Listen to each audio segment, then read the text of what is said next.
म्हणजे आम्हाला सांगायचे ज्या वेळेला फिरत असायचो आम्ही त्यांच्याबरोबर त्या, की आपण भेटायला जुनी जाणती लोक असली वाका आणि नमस्कार करा, त्यांच्या पायात आशीर्वाद घ्या. नाहीतर असं सरळ ताट मानेने वाकायला येत नाही असं नाही. आपण जे उमेदवार असतील त्यांनी जुन्या जाणत्या लोकांचे आशीर्वाद घेतले पाहिजे, वाकून पायाला हात लावून नमस्कार केला पाहिजे.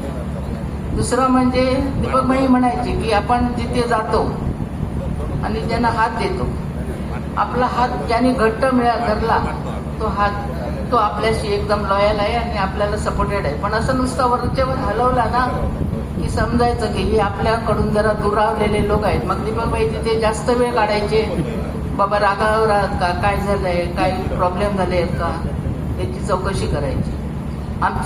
माझी नगराध्यक्ष दिलीप नार्वेकर फिरत असताना काय करायचे की फिरत असताना एखाद्या घराकडे गेलो तर एखाद्या म्हातारा मनुष्य विडी ओरड बसलेला असताना त्याच्याकडची विडी घ्यायची आणि ती ओढायची. म्हणजे त्याला एवढं वाटायचं की माझ्या तोंडात ती विडी एवढ्या मोठ्या माणसानं वाढली.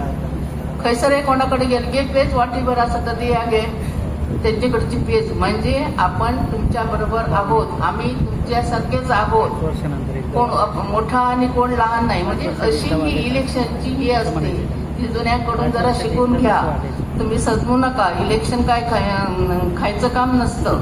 प्रत्येक घरोघरी पाय लागले पाहिजे, प्रत्येकाचं मनोगत केलं पाहिजे. लोकांच्या पडत्या काळात, लोकांच्या वाईट दिवसात आपण त्याच्या घरी पोचतो की नाही याची शहानिशा करा. आणि तुम्ही कितपर्यंत निवडणूक लढवणार आणि कशी हे इलेक्शन लढणार याची तुम्हाला सगळी तुमची ज्या वेळेला पदाधिकारी बसतील त्यावेळेला सगळं विचारणार. त्याची तयारी करून ठेवा. मी